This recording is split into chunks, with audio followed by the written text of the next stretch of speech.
সবাইকে স্বাগতম। আমি রুহি চ্যানেল। পৃথিবীর শীতলতম শহরের তাপমাত্রা -59°C নিচে নেমে যায়। আমি আগেই বুঝতে পেরেছিলাম যে আমাদের বিমান নিচে নামার ঠিক আগেই জানালা বরফে জমে গেছে।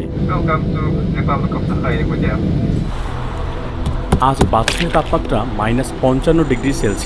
আমি বিষয়গত দৃষ্টিকোণ থেকে এই ঠান্ডায় 8টি পরীক্ষা করব। তা হলো ডিমের তরল অংশ কি তার খোসার ভার বহন করতে পারবে, আর নুডলস কি কাঁটা চামচ ধরে রাখতে পারবে। আমরা কাঁটা চামচ পরীক্ষাটি করার জন্য একটি সাধারণ পদ্ধতি প্রস্তুত করেছি, কারণ ঠান্ডায় আমরা কাপা হাত দিয়ে এটি ধরে রাখতে পারিনি। লোকেরা এখানে ধাতব ফ্রেমের চশমা পরতে পারে না, কারণ ধাতু মানুষের ত্বকে লেগে যেতে পারে। যখন তারা এটা খুলতে যাবে তখন তাদের মাংস এটার সাথে ছিঁড়ে আসতে পারে। আমাদের কাছে এক টুকরা মাংস আছে যা দেখতে ঠিক মানুষের মাংসের মতো। আমি জোড়া গ্লাভস পরছিলাম, বড়টি খুলে ফেলছিলাম কারণ আমি আমার আঙ্গুলগুলো ব্যবহার করতে চেয়েছিলাম। আমার হাত এখন অনেক ঠান্ডা।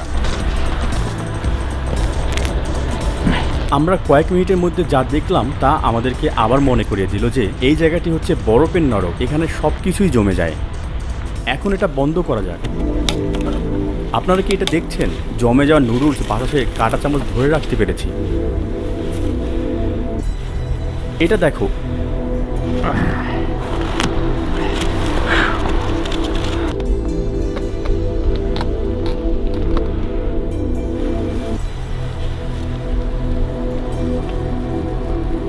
অবিশ্বাস্য। শুধু কল্পনা করুন, আপনি প্রতিদিনের কাজের পর আপনার চশমা খুলে ফেলেছেন এবং চশমার ধাতব ফ্রেমের সাথে আপনার ত্বক ছিঁড়ে যাচ্ছে, যেখানে কিনা প্রচুর শিরা রয়েছে।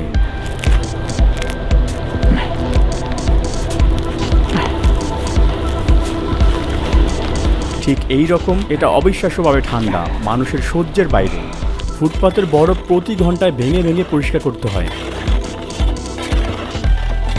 রাস্তার মূর্তিগুলো বরফ দিয়ে তৈরি, কারণ তারা কয়েক মাস পর্যন্ত গলবে না। পিচ্ছিল মেঝেতে পড়ে যাওয়া ঠেকাতে লোকেরা প্রতিটি ভবনের প্রবেশদ্বারে কার্পেট বিছিয়ে দেয়। ঠান্ডা আবহাওয়া যাতে প্রবেশ করতে না পারে সেজন্য ভবনগুলোর প্রবেশ পথে সাধারণত 3টি দরজা থাকে। আমাদের হোটেলের দরজাগুলো বাঁকাভাবে তৈরি। এটি এমন একটি জায়গা যেখানে তাপমাত্রা -50°C নিচে না হওয়া পর্যন্ত স্কুল বন্ধ করা হয় না। যেখানে বিশ্বের অন্য কিছু জায়গায় তাপমাত্রা কখনো কখনো শূন্যের নিচে থাকলেই বন্ধ করে দেওয়া হয়। -45°C এখানে বেশ স্বাভাবিক। শিশুরা বাইরে যায় এবং খেলতে যায়। যদি এখানে -28°C হয়, এর মানে হচ্ছে ইয়াকুতবাসীদের জন্য বসন্ত এসে গেছে। এখন বেলুন পরীক্ষাটি করা যাক।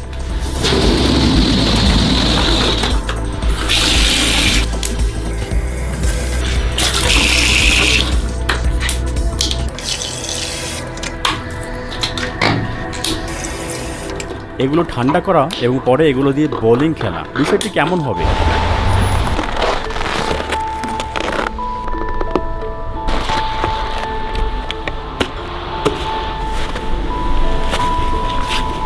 এই শার্টটি পুরোপুরি জমে যেতে কতক্ষণ লাগবে? আসুন পরীক্ষাটি করি। যেহেতু শার্টটি ভিজে গেছে, আমাদের গ্লাভসগুলো ভিজে আছে এবং পুরোপুরি জমে যাচ্ছে, তাই ঠান্ডায় আমাদের আঙ্গুলগুলো ব্যথা করছে। আমার মনে হচ্ছে যে এগুলো না পরাই আমার জন্য ভালো হবে। খালি হাতে মাত্র 20 সেকেন্ড এখানে অনেক ব্যথা শুরু হয়। ব্যথাকে অবহেলা করবেন না। যদি আমি আমার হাতগুলো 20 মিনিটের জন্য বাইরে রাখি, তবে আমি সেগুলো সম্পূর্ণভাবে হারিয়ে ফেলবো। এটাকে ফ্রস্ট বাইট বলে। আগের ভিডিওতে আমার কান ফুলে গিয়েছিল, যা কিনা মাত্র 3 মিনিটের জন্য বাইরে ছিল। আমার চোখের কোণাগুলো ইতিমধ্যে জমে গেছে। বাতাসের তাপমাত্রা প্রায় -55°C। দেখুন, কোনো টাকা খরচ না করে কিভাবে বোলিং খেলবেন। আপনি দেখতে পাচ্ছেন আমি পানি দিয়ে বেলুন ভর্তি করেছি। আমি যদি এই আবরণটা ছিঁড়ে ফেলি তবে আমি বরফের বল পাবো। ঠিক এই রকম। আমি বরফের মধ্যে প্লাস্টিকের বোতলও রেখেছি এবং এখন আমি বোলিং পিন পেয়েছি।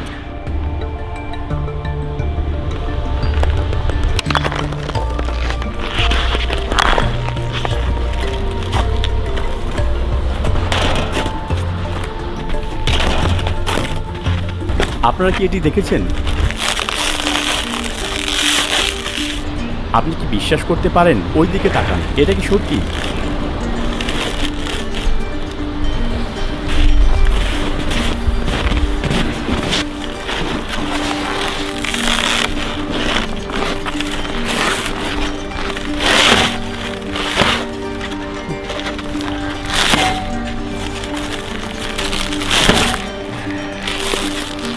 আমি যেখানে আঘাত করছি সেখানে গর্তটি দেখুন।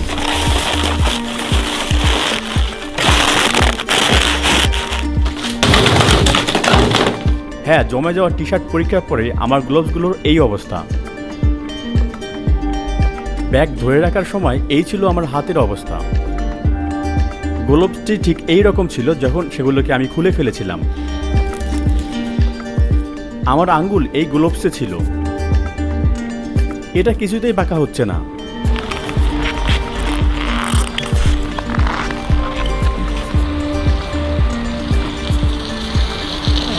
এটা জমে গেছে।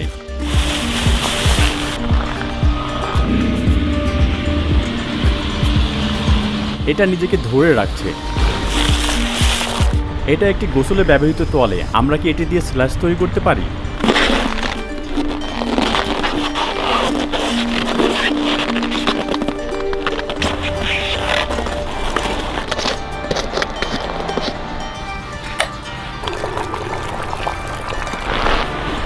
দেখুন, এটি হচ্ছে ফুটন্ত পানি। বাইরের তাপমাত্রা প্রায় -50°C, যেখানে ফুটন্ত জল প্রায় 100°C। আপনি দেখতে পাচ্ছেন এটি সাথে সাথেই বরফের ক্ষুদ্র দানায় পরিণত হয়ে গেল।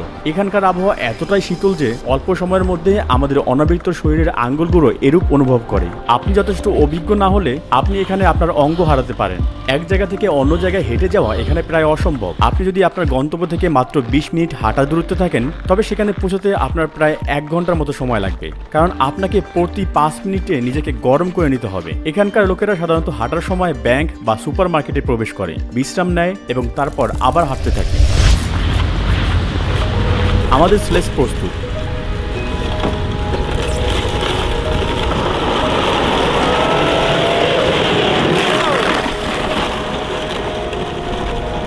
অসাধারণ।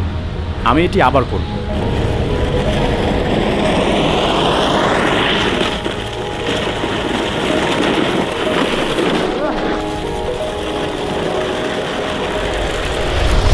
আমি এখানে কিছুক্ষণের জন্য কলা রেখেছিলাম এবং মনে হচ্ছে এটি হাতুড়ির মতো শক্ত হয়ে গেছে। এখানকার লোকেরা জমে যাওয়া ফলগুলোকে হাতুড়ি হিসেবে ব্যবহার করতে পারে যখন তাদের প্রয়োজন। এই যে প্রমাণ, আপনি এটি প্রতিদিন দেখতে পাবেন না।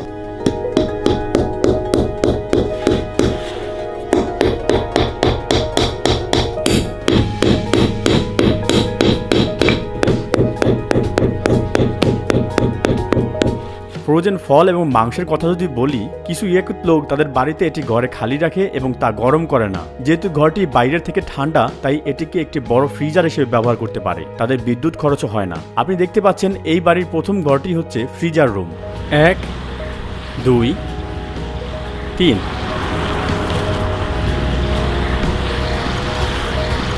পানি পরীক্ষা করতে গিয়ে আমাদের ব্যাগ ভিজে গেল। এটি মাত্র 2 মিনিটের মতো সময় নিয়েছে এবং এটি ইতিমধ্যে জমে গিয়ে কঠিন রূপ ধারণ করেছে। এই যে, তার উপর মাত্র কয়েক ফোঁটা জল পড়ল। আমি ঠিক এভাবেই ধরব। এভাবেই সবকিছু জমে যায়। ইয়াকুৎস্ক শাখা প্রজাতন্ত্রের রাজধানী। এই শহরের মোট জনসংখ্যা প্রায় 3 লাখ। সমগ্র স্বায়ত্তশাসিত অঞ্চলে এটি প্রায় 1 মিলিয়ন। কিন্তু এখানে বছরে মাত্র 2000 বিদেশি আছে এবং তারা সাধারণত ব্যবসার জন্য আসে। ব্যবসা সাধারণত প্রাকৃতিক গ্যাস সম্পদ এবং অঞ্চলের হীরা খনি নিয়ে হয়ে থাকে। সবচেয়ে জিজ্ঞাসিত প্রশ্নগুলোর মধ্যে একটি হলো, গ্রীষ্মের মৌসুমে এখানে থাকতে কেমন লাগে? জুন, জুলাই এবং আগস্ট মাসে গড়ে দৈনিক তাপমাত্রা যথাক্রমে 16, 19 এবং 15°C। শীতকালে দিনের আলো 5 ঘন্টায় নেমে আসে, যেখানে জুন মাসে প্রায় 20 ঘন্টায় সূর্য অস্ত যায় না। আমার জুতার নিচে বরফের পুরুত্ব 30 মিটার এবং শহরের নিচে এই বরফের স্তর গ্রীষ্মকালেও গলে না। এমনকি তাপমাত্রা 21°C উপরে থাকলেও না। একে পার্মাফ্রোস্ট বলা হয়, যা স্থায়ী তুষারকে বোঝায়। অনুরূপভাবে আগের 2 পর্বগুলো ছিল ইয়াকুৎস্ক সম্পর্কে একটি ডকুমেন্টারি সিরিজ। পুরো ডকুমেন্টারি সিরিজ চলাকালীন আমরা -55°C অবিশ্বাস্য দৈনন্দিন জীবন, রহস্যময় ইয়াকুতের মানুষ এবং তাদের আশ্চর্যজনক সংস্কৃতি সম্পর্কে আরও জানতে পেরেছি। ডকুমেন্টারি সিরিজের প্রথম এবং দ্বিতীয় পর্বটি আপনারা দেখে আসুন। লিঙ্কগুলো ডেসক্রিপশন বক্সে থাকবে। এই চ্যানেলের পরবর্তী ভিডিওটিও ইয়াকুৎস্ক সম্পর্কে, ঠিক এই ভিডিওটির মতোই। আমরা -55°C 1 ঘন্টা সোজা হাঁটার চেষ্টা করব এবং দেখব ঠিক পারি কিনা। এটি থেকে জানতে পারবো ঠান্ডার তীব্র তাপমাত্রা আমাদের শরীর এবং আমাদের মুখের কি ক্ষতি করতে পারে। আমরা কি এটি করতে পারবো? আমি ঠিক জানি না। আপনি যদি সেই ভিডিওটি মিস করতে না চান এবং আমাদের তৈরি সকল ভিডিও দেখতে চান, তবে আমাদের চ্যানেলটি সাবস্ক্রাইব করুন। আমাদের চ্যানেলে 2 ধরনের ভিডিও পাওয়া যাবে। প্রথমটি হলো খুঁজে বের করা, যেটা থাকবে বিভিন্ন জায়গায় ভ্রমণ সংক্রান্ত ভিডিও। আমরা এমন সব জায়গায় যাব যা সম্পর্কে অনেকেই জানে না এবং বড় আকৃতির বিভিন্ন ডকুমেন্টারি তৈরি করব। আর দ্বিতীয়টি হলো নিজের মতামত নিয়ে, যেখানে আমি বিভিন্ন আঙ্গিকে বিভিন্ন দৃষ্টিকোণ থেকে কোনো বিষয়ের উপর মতামত এবং পরীক্ষা করব। এই প্রকল্পে আমাকে সাহায্য করার জন্য আমি আমার দলকে ধন্যবাদ জানাই। সুতরাং পরবর্তী ভিডিওতে আবার দেখা হবে।